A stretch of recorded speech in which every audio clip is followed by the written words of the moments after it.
국제 프로그램 강사님 한번 모셔보겠습니다. 소개해 주세요. 예. 하고 난 사람 오시면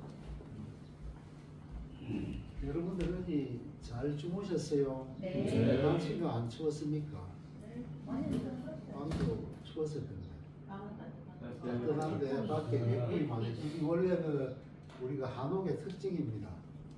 여러분들 그 옛날 다 한옥에서 사시는지라 생각하는데 그래도 어쩌되게 그런 체험이다 생각하셨으면 좋겠습니다. 오늘 여러분들한테 그 40분 동안 강의를 하실 분입니다. 평생 그 고위공직으로 공무원으로 좀 계시다 퇴직을 하시고 여러 가지 그 활동을 많이 하십니다. 지금 이제 그 환경이라든지 이런 부분을 많이 하시고 그리고 또 그 진주문화유산원의 그 문화유산에 대한 그 활동 이런 부분도 하시는 그 원장님이고 그 다음에 그 청균관 유도회 청년유도회 경남 도북부 회장을 하고 있습니다. 그래서 오늘 그 강주기 박사를 모시겠습니다. 여러분 큰 박수로 환영해 주십시오.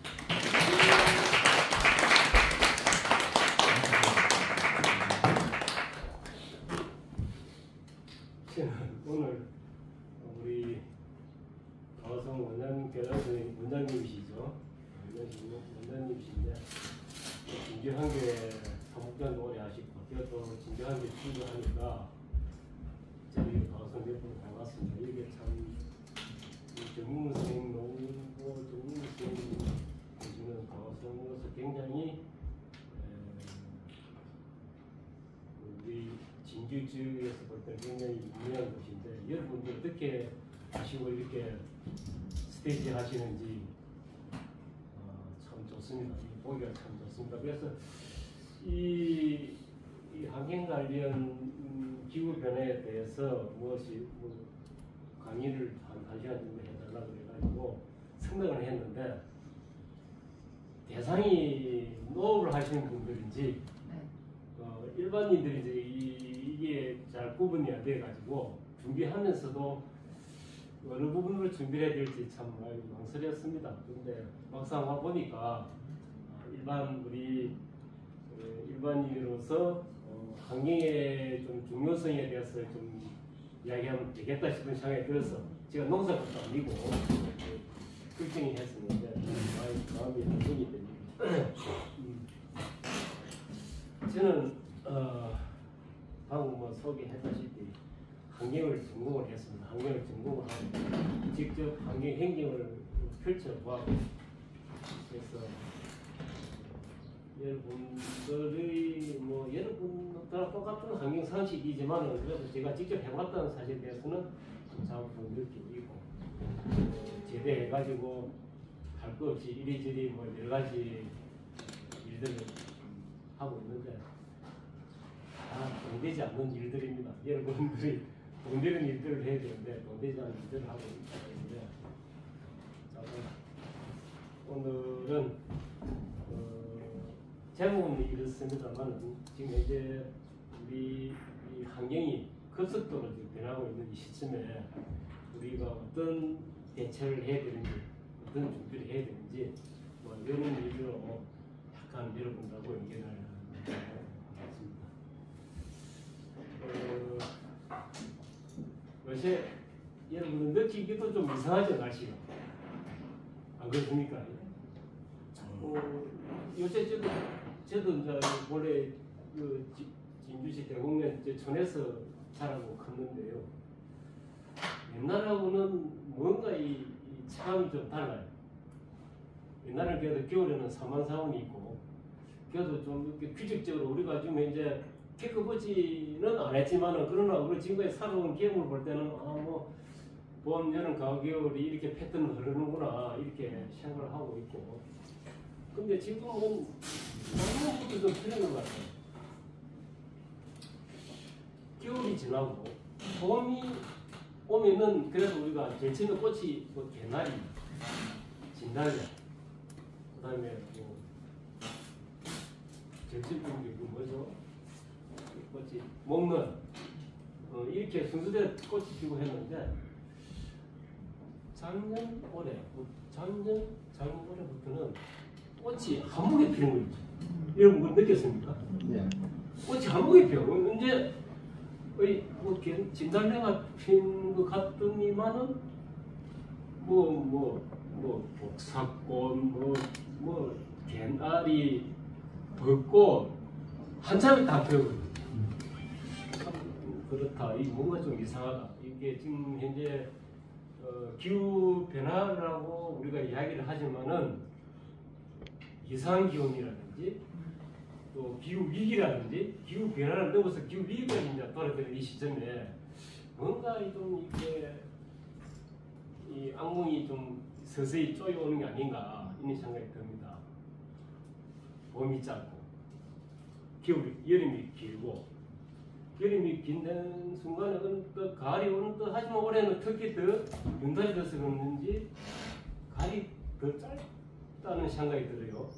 이파리가 시작하는데 찬바람이 불고 겨울이 오는 것 같고 또 겨울이 오는 것 같으면서도 겨울 같지 않은 겨울이고 저건 뭔가 낮이 패턴이 이상하니까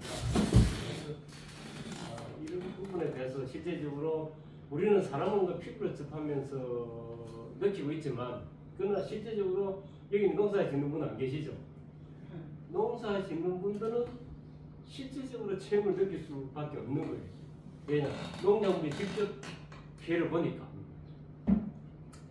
그래서 그런 것들이 왜 일어났는지 이제 스토리는 그렇습니다. 왜 그런 것들이 일어났는지 왜 기후변화가 일어났는지 그야말로 기후변화에 따른 농작물이 어떻게 변하는지 그에 대해서 국민들은 어떻게 대처해야 될 것인지 대처한 방안 그야말로 대처하는 데서 앞으로 농민들이 준비해야 될 것 어떻게 준비해야 될 것인지 앞으로 농사 지으려고 하면은 이런 것들을 준비를 했었는데 그거는 조금 일을 미루고 준비한 자료를 설명을 하되 좀 기후 부분에 대해서 좀 더 깊이 좀 설명을 해드리도록 하겠습니다. 이제 본래 중요한 것은 이렇습니다.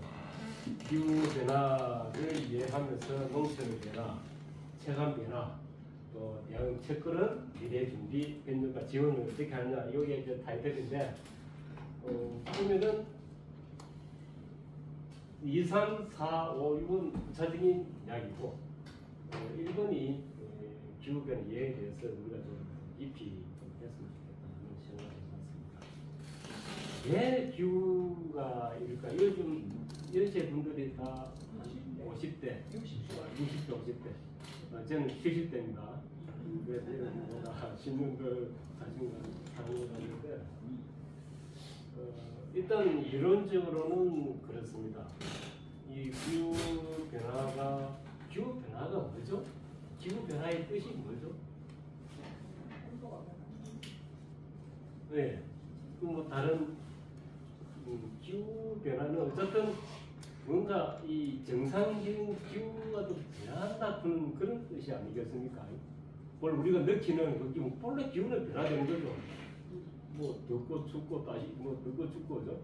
변화되는 건데 왜 기후 변화가 문제가 되는 것인지 이게 이제 우리가 이해를 좀 해야 될 부분이에요. 우리나라는 기후가 어떤 지역입니까? 온열대 기후에 적합한 봄, 여름, 가을, 겨울이 분명히 있고 봄은 언제부터 언제까지, 여름은 언제부터 언제까지, 가을은 언제부터 그게 딱 돼 있지 않습니까? 이게 우리나라의 기후는 그게 정상이에요.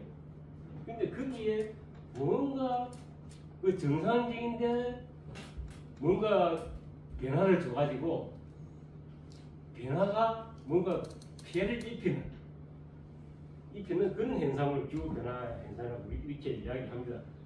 정의를 갖다가 그래서 그 원인이 뭐냐 이런 것도 왜 그러면 옛날에 우리가 지금까지 사는 여러분 50년 동안 살아온 10년 동안 살아온 이 기후가 왜 지금은 옛날 같지 않는 기후를 되느냐 이 원인이 뭐냐 이걸 한번 생각해 보도록 합니다. 왜 그럴까요? 산업의 발달로 인한 자자 산업 발달. 뭐 나도 아시고 계신 분들만 한번 이야기해 보시라고 이게 지구의 온난화. 환경 오염, 지구의 온난화. 온난화, 이게 지구의 온난화, 산업 발달, 그다음에 환경 오염, 그게 다 정답입니다. 그것이 인해서 기후가 온난화, 우리나라 기후는 이렇게 이 지구라는 지구가 지구 바깥에 이렇게 보호막이 있어가지고 보호막이 뭐죠? 오존층 온실가스가 딱 보호해주는 거예요. 그게 그 온실가스가 보호해주면서 기후의 그 적정한 우리나라에 맞는 기후 적정한 온도를 조성하는 거예요.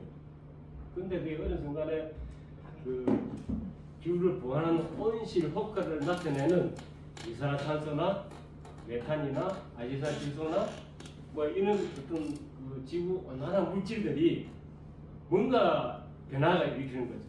많아진다. 우리 하우스에 어떤 놈은 하우스 아시잖아.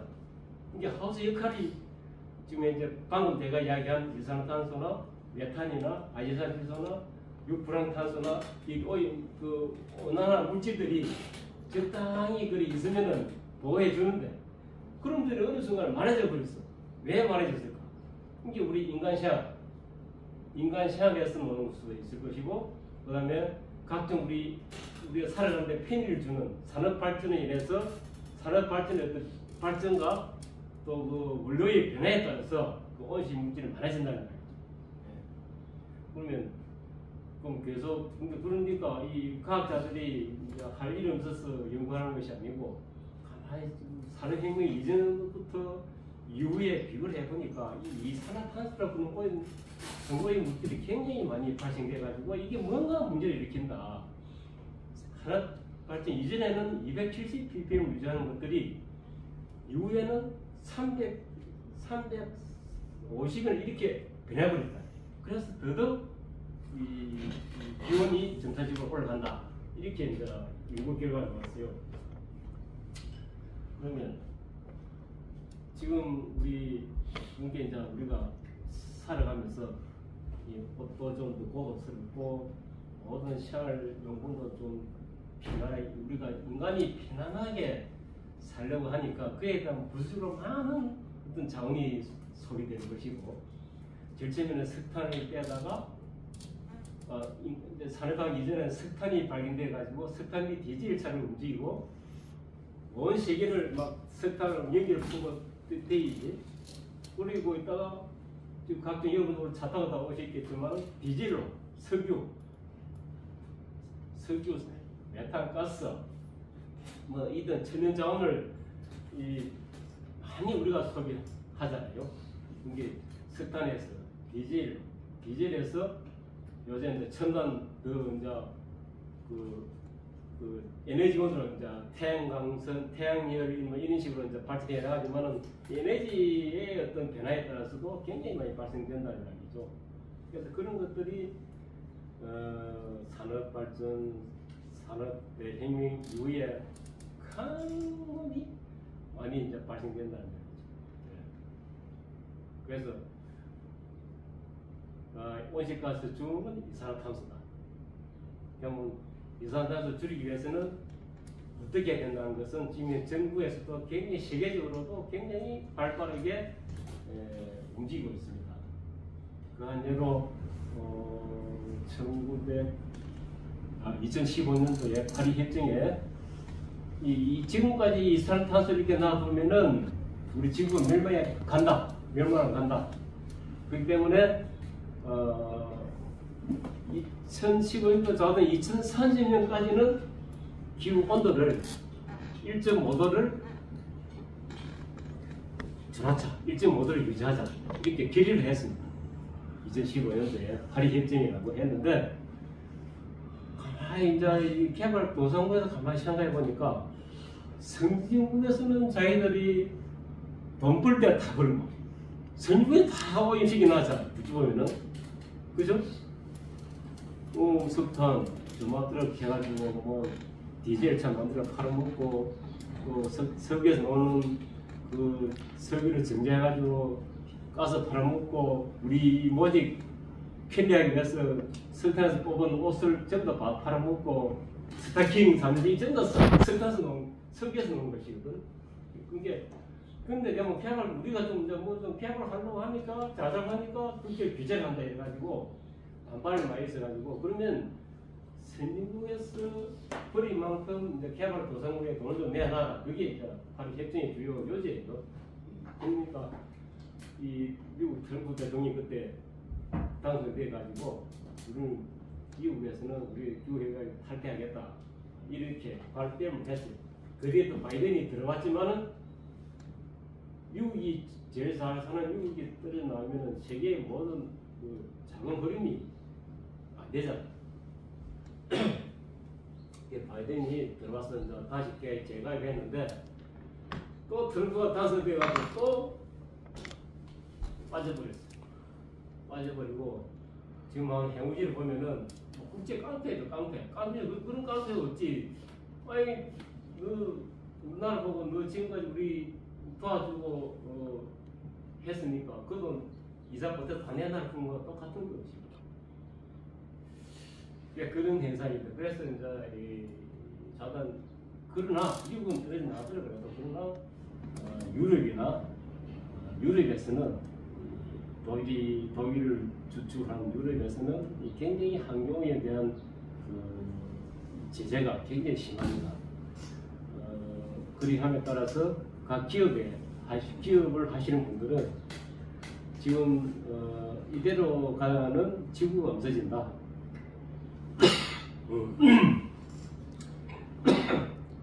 죄송합니다. 당신들이 지금까지 하는 그런 기업 시스템으로 하다가는 이 지구가 없어지니까 그래도 여러분들이 사업을 하고 행복한 삶을 영위하기 위해서 기업을 하는데 벌벌이를 하는데 그러면은 좀 더 지속 가능한 뭔가 그 우리가 뭔가를 지속 가능하게 할 수 있는 방법이 뭔지를 한번 모색해 보자. 그래가지고 네, 죄송합니다.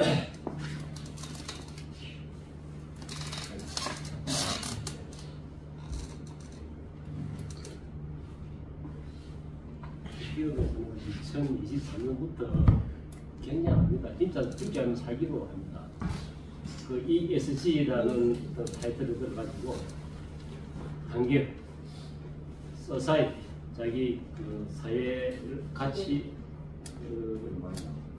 그 활동하는 직원이라든지 주변 사회 사람이라든지 이런 분들을 위해서 회사에서도 뭔가 해야 된다. 또 직원들 복지도 해야 된다. 환경도 생각해야 된다. 환경도 이제는 무한정 리필되는 것이 없기 때문에 탄소도 여러분 회사 발생하는 탄소는 어느 정도까지는 줄여줘야 된다. 그리고 태양열을 이용해서 전기를 사용해야 된다. 이런 규제가 많이 들어갑니다. 그게 이제 ESG 지속과 여러분 회사가 지속적으로 좀 오래도록 할 수 있도록 하는 그 프로그램이 ESG. 그게 열풍을 2013년도 불어가지고 본격적으로 2030년까지는 모든 상장되는 회사는 ESG를 자기 회사의 나름대로의 그 ESG를 해야 된다.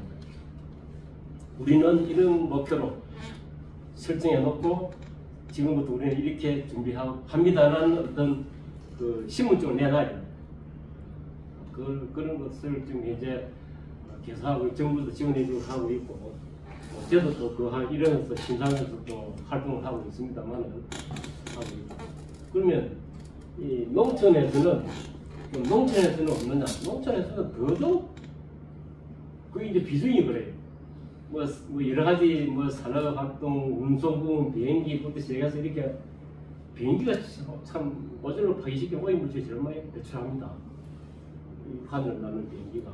그래서 되도록이면 비행기도 많이 타지 말고 뭐 환경 운동가들은 비행기 안 탑니다. 세계에서 걸어 다니니까 그건 내가 모르겠고 비행기 제대로 안 탄다 하는데 그렇게 참 보이지 않는 전쟁을 하고 있는데 이게 환경이 그래 제가 이제 환경 차이를 이렇게 보면은 우리 지구가 45억 이전에 지구가 만들어졌거든요. 지구 패턴이 많은 패턴이 45억 년 만들어졌는데 이 지구가 지금까지는 5번 이렇게 바뀌었어요. 이게 바뀌었다는 이야기는 그 상태 지구가 A에서 B로 바뀌고 B에서 C로 바뀌고 이렇게 어떤 생물이 있으면 멸종의 단계를 들어가는 거예요. 그래서 지금 현재 우리 위치가 여러분이나 저나 가장 이 좋은 조건에 지금 살고 있는 조건입니다. 인간이 지구에 정착된 지가 지금 기원전 2000년 전부터 기후 인간이 포유동물이 생겼다고 이야기하는데, 그런데 지금의 가장 좋은 그 시기에, 그래서 우리 행복한 시기에 태어나서 행복하게 뒤에는 어찌되면 몰고 간다는 이 개념을 살아가는데, 이를 하기 위해서는 지금의 이제 이 코스로 이제 계속해서 지금부터 갈리라 하면은 온도가 2도 오르고 3도 오르고 4도 오르고 6도까지 올랐을 때, 현재보다 6도가 기온이 올랐을 때 이 지구상에 있는 모든 95%의 생명체는 다 없어진다. 지구가 없어지면 안 되죠. 지구는 그대로 있는데 지구 속에 있는 6도씨 온도가 올랐던 95% 생명체가 없어지고 3도 정도 올라갔을 때, 우리가 지금 현재 1.5도 기준하고 있는데 실제 지구는 1.7도까지 올라갔대요. 산업혁명 이전부터 현재까지 볼 때 1.7도 올라갔는데 1.7도 올라가도 여성들이 지금 변하는 겁니다. 지금 지구가 몸살을 앓고 있는 거예요. 그 앞에 뭐 지구가 이상 기온이 없는 건 아니에요. 그때 지구가 뭔가 변화를 주면서 자기가 이제 지구도 하나 생명체, 지구도 하나 생명체, 자기가 살려고 몸부림 치는데, 이게 인위적으로 계속해서 지금 이제 미국 매체 저런 트럼프 같은 자세로 계속 지구 환경 이야기 하는 것을 전부 거짓말이다 이렇게 무시해버리고 뒤에 불순을 물리줘버리면은 이제 진짜 모르는 거예요. 어떻게 돌아가는지. 그래서 제발 이 3도, 2도까지는 피드백 할 수 있어요. 그러니까 2도 이상, 2.5도까지는 다시 뒤돌릴 수 있는데 3도 이상 올라가면은 돌아올 수가 없어. 그냥 진행돼요. 그게 더 무서워. 그래서 우리가 개개인 모두가, 기업도, 사회도, 정부도, 국가도 이 환경에 대한 인식을 가지고 어떻게 하면은 탄소를 줄이느냐, 이게 온실 효과를 낼 수 있는 오염물질 줄이느냐, 청유를 기울여야 된다. 그래서 이 환경부가 환경청에서 환경부를 될 때까지는 시간이 굉장히 짧았습니다. 제가 환경청에 있을 때부터 환경공무원을 했는데, 환경청, 환경처, 환경부를 될 때까지는 낙동강 패널 오염 사건으로 인해가지고 낙동강 자동 오염 사고 나면은 환경청에서 환경처로 되기고, 또 오염 사고가 한 두세 번 났어요. 낙동강 오염 사고가 3번이나 났어요. 환경부로 돼가지고 청약 단계에 들어갔는데, 이래 해도 지금 정부 8% 해도 굉장히 늦습니다. 왜냐 인식을 잘 못하니까. 그건 내가 감당할 부분이 아니다 해가지고 전부 부분이 인식을 못하니까 늦은 거예요. 그런데 어쨌든 5분의 지구가 멸망했는데 이제는 6번째 환경 오염이 도래했다. 그는 공식을 뻔합니다. 이 3도씩 오르면은 3도까지 오르면은 이 지구상에 우리가 사람이 살 수 있는 공간이 아주 좁아집니다. 생각해보세요. 아주 좁아져요. 왜 좁아질까요?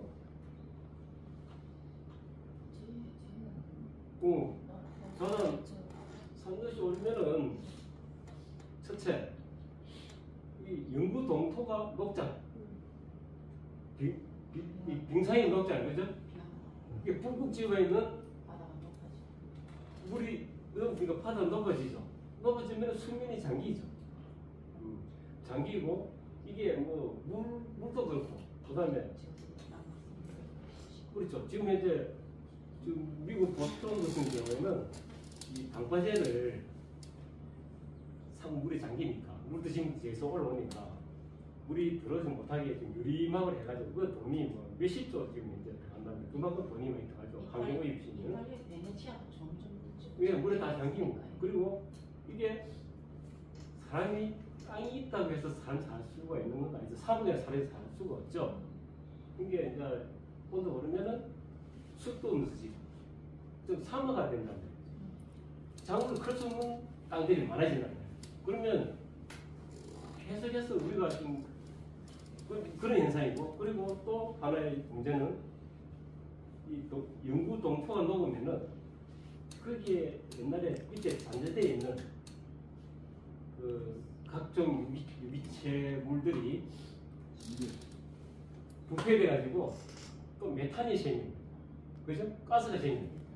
가스 생기고 그리고 그에 또 묻혀 있는 각종 바이러스들이 질병이 생기잖아요. 그러니까 사람도 코로나19에 그렇게는 우리가 한번 당했잖아요. 그런 식으로 원인물 바이러스들이 창궐을 한다는 거예요. 사람이 살 수도 없고 살 수 있는 공간도 좁아지고 아마존의 그 열대 우린들이 3도 오르면은 다 없어진대요. 없어져요. 숲도 살 수가 없어요. 그러니까 그래 되면은 돌이킬 수 없는 거예요. 그래 되면은 그냥 막 4도 5도 이렇게 가는 거예요. 그러니까 그게 우리가 제일 겁나는 이야기죠. 그래서 우리가 지금부터 열심히 하자.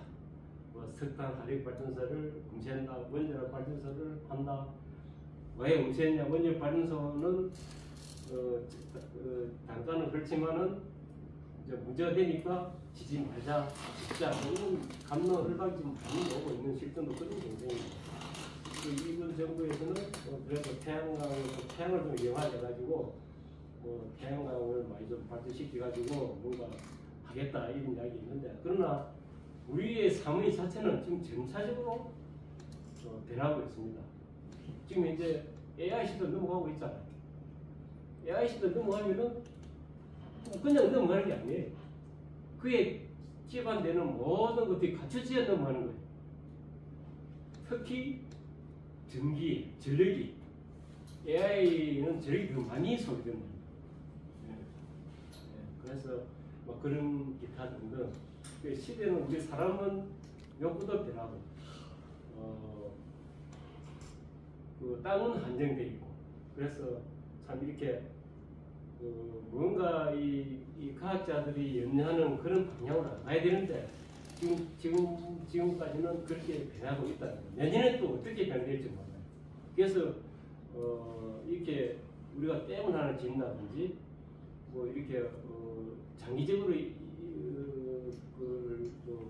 지진이라든 집을 짓 때도 뭐 우리나라 지진이 몇백 년에 한 번 온다, 뭐 큰 게 하나 온다. 그냥 뭐 댐을 만드는데 지금 한 200년 이렇게 강수량을 지나간 수치를 예측해서 댐을 만거든요. 댐 높이를. 근데 이제 예측할 수가 없어. 이건 보십시오. 여름에 폭우 쏟아지는 거 보십시오. 그게 태풍 부는 것도 보십시오. 이게 보통이 아니에요. 내렸다 보면은 폭우가 쏟아져요. 바다 온도가 지금 모든 우리가 지금 1.7도 온난화의 피부를 느끼지 못하는 이유 중에 하나도 이 바다가 75% 차지하면 바다가 이산화탄소를 흡수하고 또 온도를 흡수하기 때문에 우리 사람은 직접 피부는 느끼지 못하지만은 우리 현실은 그렇게 변한다고 있다는 거예요. 그리고 바다를 본 것이 참 우리 지구를 볼 때는 굉장히 보고입니다. 왜냐? 이 나쁜 이산화탄소를 전부 다 흡수해서 바다에서 우리가 산소가 어디서 많이 만들어지죠? 한번 보자. 우리 이빨 나무에서 많이 만들어진다고 하잖아요. 산소 도화장에 의해서. 근데 실제로는 산소도 바다에서 제일 만들어냅니다. 바다의 그 해조류들. 거기서 모든 산소가 만들어져요. 이 육지에 있는 나무들은 물론 탄소 도화장에서 만들어지지만 그러나 육지 나무들도 우리가 무한정 크면은 많이 만들어낼 줄 알지만 그러나 15년, 20년 되는 이상 되는 나무들은 산소를 많이 만들어내지 못해. 그래서 실질적으로 오래된 나무는 다 베게. 베고 새로운 나무를 심으면 돼. 그래야 젊은 나무들이 산소를 많이 활발하게 그냥 논다는 거예요. 요새 세상에도 다 그래. 남한 사람들은 많지만 젊은 사람들이 진짜 많아야 이 뭔가 하이사이 걸어갈 수 있는 여건이 그런 것이 아닌가 이런 생각이 들어요. 그런 들 때마다 이 젊은 기준은 어디에 들겠지 생각이 애매한데 바다의 역할이 굉장히 크다. 그러니까 이 바다가 만약에 온도가 해수면 우리가 뉴스를 보면은 바다 온도가 무엇이 온도 올라간다 이야기가 있죠. 그러면 문제가 있다. 바다 온도가 자단 20도, 25도 이렇게 올라가 버리면은 태풍이 그쳐서 큰 태풍이 오고요. 바다 온도 올라감에 따라서 폭우도 꼭지성 폭우가 많이 쏟아진다는 거예요. 여름에 우리 나라에 태풍 별로 안 왔잖아. 태풍이 안 왔죠. 네. 대신에 꼭지성 폭우가 많이 쏟아졌죠. 대신 이제 그러니까 이제 그 바다 온도가 높으면은 그런 현상이 수증기가 많이 발생되면은 그냥 육지에다가 물을 한참이 뿌려진다는 거죠. 우리 진주 남원 때는데 요번에 큰일 날 뻔했습니다. 실제적으로 뭐 하천 구민 대피하라, 거성 구민 대피하라 다 했는데 진주 시민 대피하라 부는 방송을 3분 딱 놔둬두고 스톱시킵니다. 예, 난강댐이 원루될 뻔했습니다. 여름에 요거를 제일 안 왔을 때. 이럴 때 5분만 더 집중을 왔으면 산청, 하천 저기가 5분만 더 왔으면은 진주 댐이 원루가 됐다.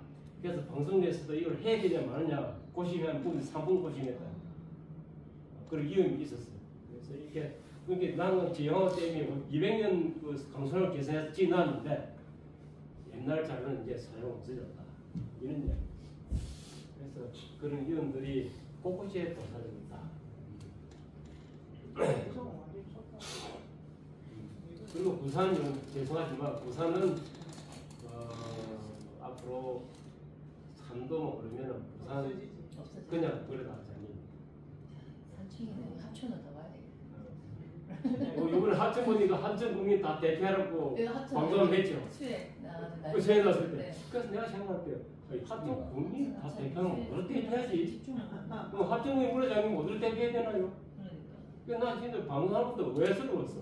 줄라고.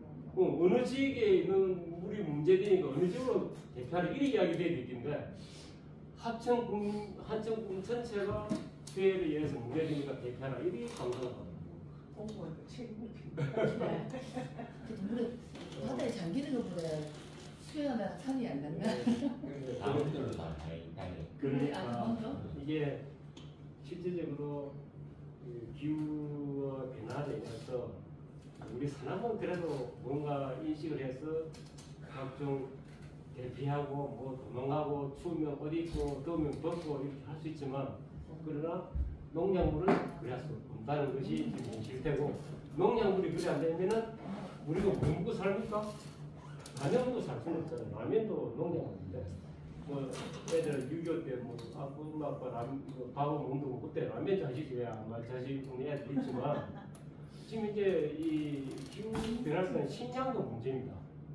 우리나라가 지금 이제 미국이나 브라질이나 유럽 대통령의 우크라이나나 인데 식량에 문제가 생기면은 우리나라 대대로 문제됩니다. 우리나라 지금 식량 자구율이 배는 92%, 그 외에는 콩, 보리 이런 거는 한 20% 미만, 20% 미만입니다. 전부 한 80%는 수입합니다. 지금 우리나라 80% 수입해. 그러면 수입하는 나라에 만약에 미국이나 브라질이나 우크라이나 지금 이제 전쟁 나가지고 그때 미리 수입 보내가지고 올라가는 경우 이런 것도 이 기후 변화에 따라 역할이 있는 거예요. 시리아 같은 경우는 시리아 예전에 일어났지만 시리아의 근본적인 원인은 기후 변화 때문에 못 살았어. 사람들이 먹고 살 게 없어서 도시를 몰리고 한참 도시를 몰리니까 도시의 붕괴 일어나고 그래 비난이 생기고 있는 경우입니다. 이게 우리가 지금 이제 전쟁의 문제가 아니고 우리가 먹고 살 수 있는 기반이 건드리니까 중요한 거예요.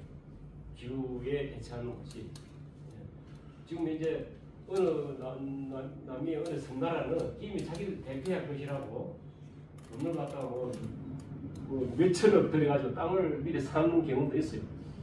사동 경우 그런 나라도 있고. 그러나 우리나라는 아직까지는 전혀 그런 기회가 없고 우리 이 나라는 꾸준히 상승률을 접어들기 때문에 네? 우리나라는 세계의 중심국가 돼가지고 앞으로 잘 살 겁니다. 그러니까 우리나라 사시는 분들은 걱정할 수 없는데 우리가 세계를 좀 걱정하면서 살아야 된다 이런 얘기죠. 그래서 이 기후에 따른 어떤 농촌이 변화는 조그마한 농촌이지만 그러나 현재 농촌에는 농작물이 제대로 노지 옛날식으로 재배해가지고 될 것이 없습니다. 젊은 사람도 없지요. 노인들 계시는데 노인들의 기억할 수 있는 것은 그 배하고 콩 심어가지고 그거 가지고 이제 농촌 경제를 이끌어가고 있는데 그거 가지고는 안 되죠. 그래서 정부에 많은 그런 혜택을 줘야 되는데 혜택을 주려고 보면은 정부 돈은 어디에 만드는 거야? 결국 공장을 돌려가지고 그 돈을 갖다 농촌에 노인들한테 들고 이래 하는 시스템인데 그리 하려면은 적어도 우리가 많이 만들어 수출하고 이래야 되겠죠. 참 이 기후 변화로 인해서 세계가 처한 위정자들 생산하는 사람들이 관리하기가 굉장히 힘이 들지 않겠나 이런 생각을 합니다.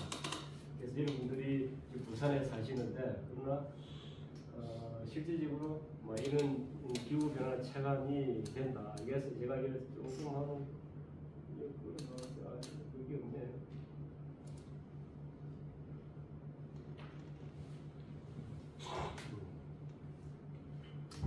그 옆에 요걸 이야기하십니다.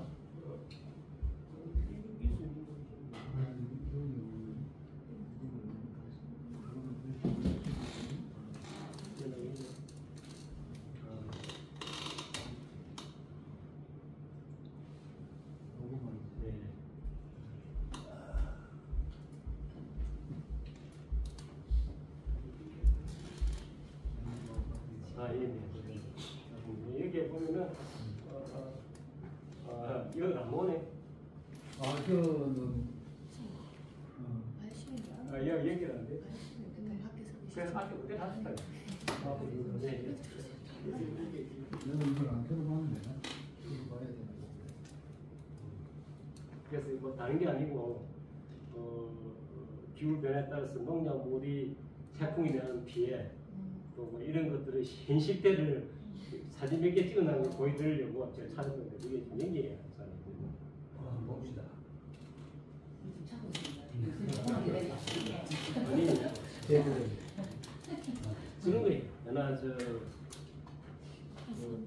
기후 병충해에 인해 가지고 배가 배는 여러분 쌀 사가지고 먹으면 할수 있는 됩니다만은 그러나 올해 같은 경우에는 그 가시 무기병이 돼가지고 배가 다 자랐는데 그 병이 들어가지고 그 쌀이 영 질이 안 좋게 만들었고 그리고 또 배추가 가을에 비가 잦는 바람에 배추가 물병이 들어가지고 내려앉는 경우가 있고 그 다음에 각종 가수가 탄저병이 들어가지고 없어지는 경우도 있고 또 그 다음에 마늘 같은 경우도 비가 잦으면은 벌마늘이 이래가지고 쪽이 짠짠하게 갈라져가지고 지 상품이 안 되는 그런 상황이 농협에 있어요.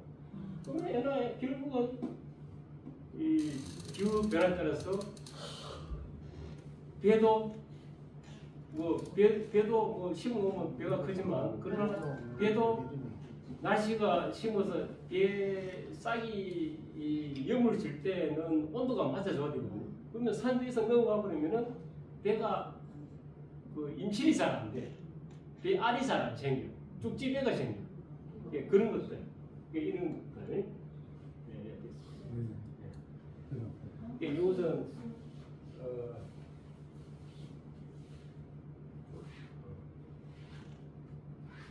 이게 태풍으로 떨어진 그 하우스 막 사람들 뭐 이런 겁니다. 그리고 이거 물렁병, 탄저병 이런 사람들. 이게 이런 상도 사실적으로 가을에는 비가 많이 안 와되는데 비가 많이 오면 따라서 이런 현상이 생깁니다. 물렁병. 그러니까 올해는 긴장을 갖다가 좀 지상이 갈 정도로 이런 많이 생기고 해서 앞으로 이런 것들이 걱정됩니다. 그러니까 이거를 쭉 한으로 보고 농사 지을 수는 없죠. 그래서 이렇게 농사 지는 분들이 우리 한번 보십시오.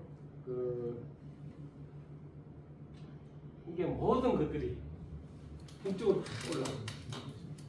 올라갑니다. 대구 사과도 이제 강원도 쪽으로 올라가서 찾는다. 인삼도 전다. 그러니까 여러분 우리가 북쪽하고 통일이 안 되려 그래도 날씨는 국경이 없습니다.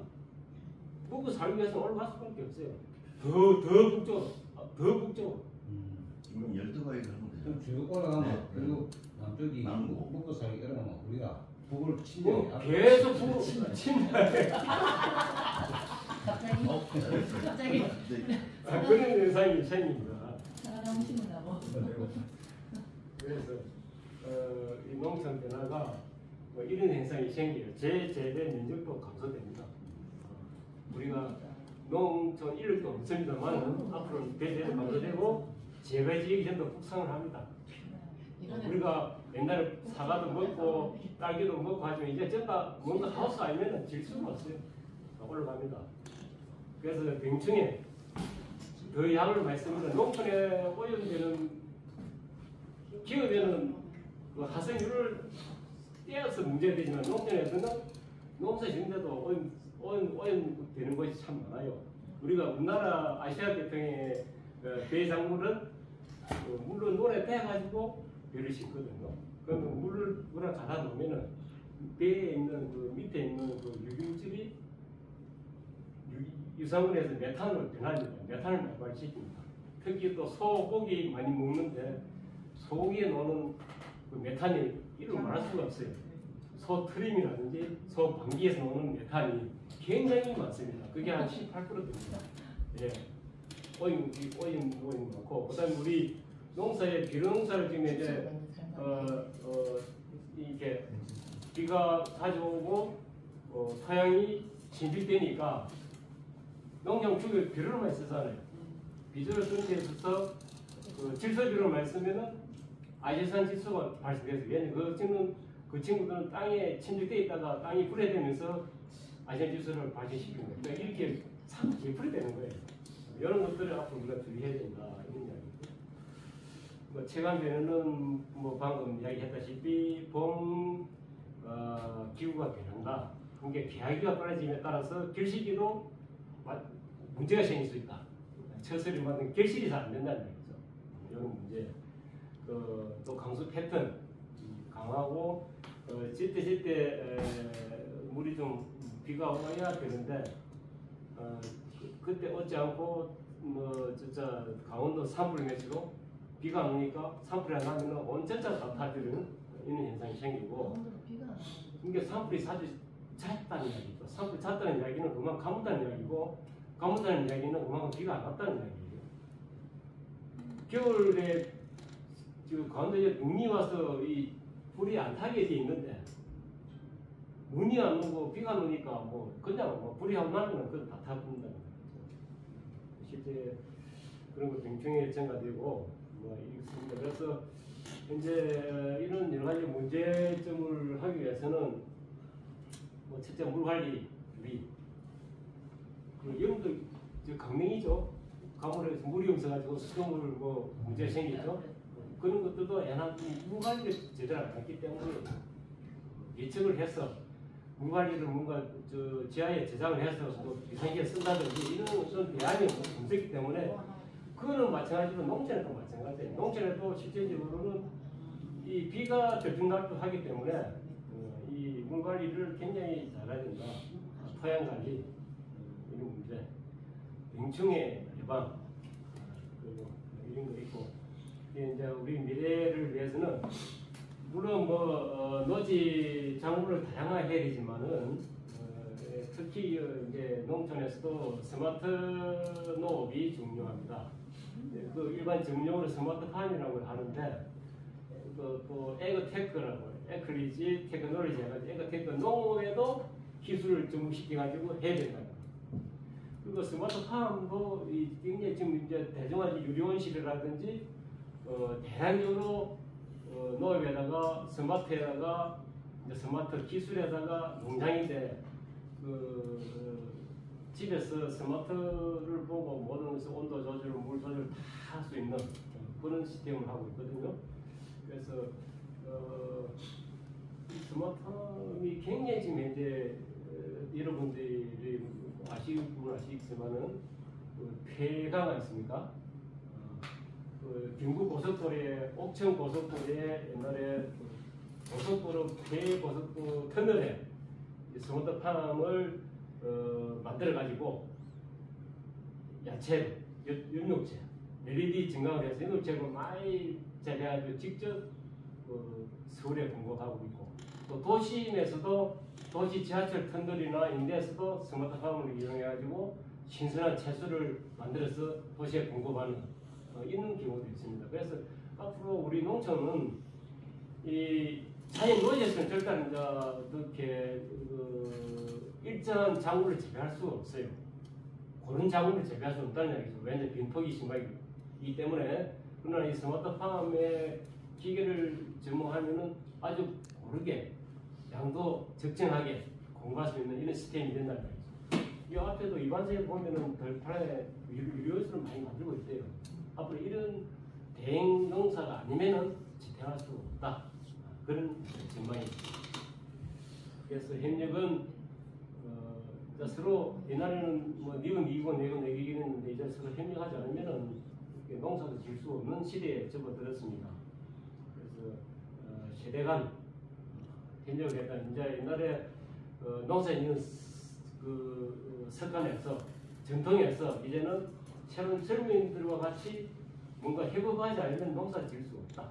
이런 시대까지 돌아됐습니다. 그래서 서로 협력을 해야 농사를 지을 수 있다.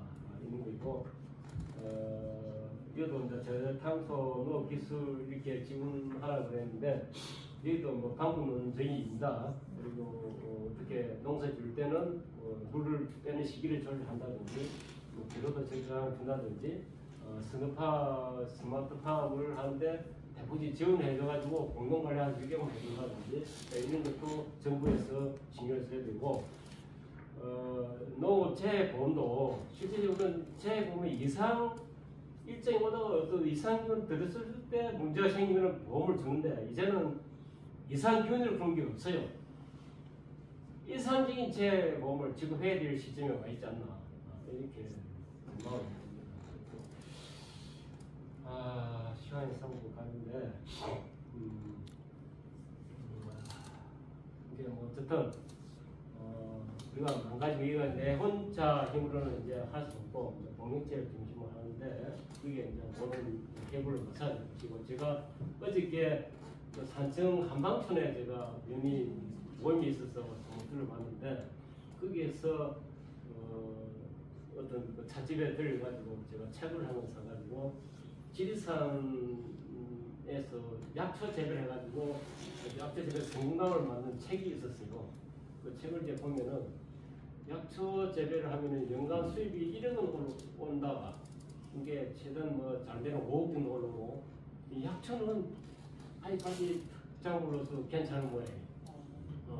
그래서 도심에 살다가 한 10년 전에 도시 정산하고 들어가서 산을 갖다 몇만 평 사가지고 약초를 씨에 뿌려놓고 지금 이제 수익이 올라오는 거예요. 뭐 연봉만 5억 정도 올라오는 거예요. 아주 내가 그거 보고 대단하다. 제가 예. 아는 지인 중에 예. 지난해 블루베리를 크게 하겠다. 앞으로 미래가 있으라니. 블루베리는 참 저게 키우기 힘든 농장 약초도 아니고 하나의 가실인데, 그죠? 그거는 그 땅의 조건이 알칼리에서 잘 큰답니다. 그래서 그 전문 기술이 하지 않고는 장기적으로는 좀 힘이 들지 않겠나. 3년 만에 따기는 따는데 3, 4, 5년 차 되면은 다 죽어버린대요. 관리에서. 그래서 그분한테 전해주세요. 그 깊이 있게 접근을 해야 된다. 그러니까 어쨌든 산청 설산 지역에는 질산 기태 해가지고 옛날에는 약초 재배가 우리나라 약을 많이 했는데 중국산이 많이 들어옴에 따라서 죽었다가 다시 이제 국산이 이제 서류를 한답니다. 중국산은 너무 이제 약제 효과도 없고 특히 산청은 동이촌, 응? 동이촌 한방, 동이 한방촌 이렇게 선열되어 놓으니까 다들 거기에 있는 약초들은 좀 효과가 좋답니다. 그래서 뭐 각종 그 약초로 저 서로 사고 뭐 좋아서 서로 계약하라고 이렇게 한답니다. 그래서 누구 사는 것도 여러 가지 있구나. 지금도 늦지 않아요. 지금 현재 우리 논 사가지고는 아무 대책이 없어. 답은 없어. 이게 산을 사야 돼. 산을 사야겠네요. 땅 팔아. 지금 이제 산을 사가지고 산을 떠. 내놨어. 산을 떠. 블루베리 내놨어. 우리가 뭐 살아 이제 좀 더 편하게 살라 보면은 근데 문제는 한 5년 동안 고생해야 돼. 5년. 내가 좋은 걸 참 많이 여기 봤다. 배달하는 사람 없어요. 여기. 그래서 저는 뭐 어쨌든 뭐좀 짧은 시간입니다만은 환경에 대해서 같이 한번 이야기할 기회를 주셔서 감사드리고 특히 우리 가오성원에서 이런 프로그램을 만들어가지고 이렇게 많이 가오성원도 알리고 뭐 이 좋은 이 사업을 이들을 하는 거 보면 참 대단하십니다. 우리 정기민 교장선생님 존경합니다. 감사합니다. 저는 뭐 간단한 시간 너무 제하게 해서 제가 뭐 앞뒤 순서도 맞지 않았고 이랬는데 죄송스럽고 저는 제 강의는 여기서 마치도록 하겠습니다.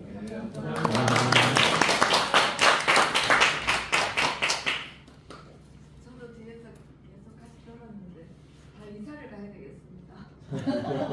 그쪽으로 다 인사를. 약속했습니다. 오늘 조금 도움이 되었으면 좋겠습니다. 다시 한번 큰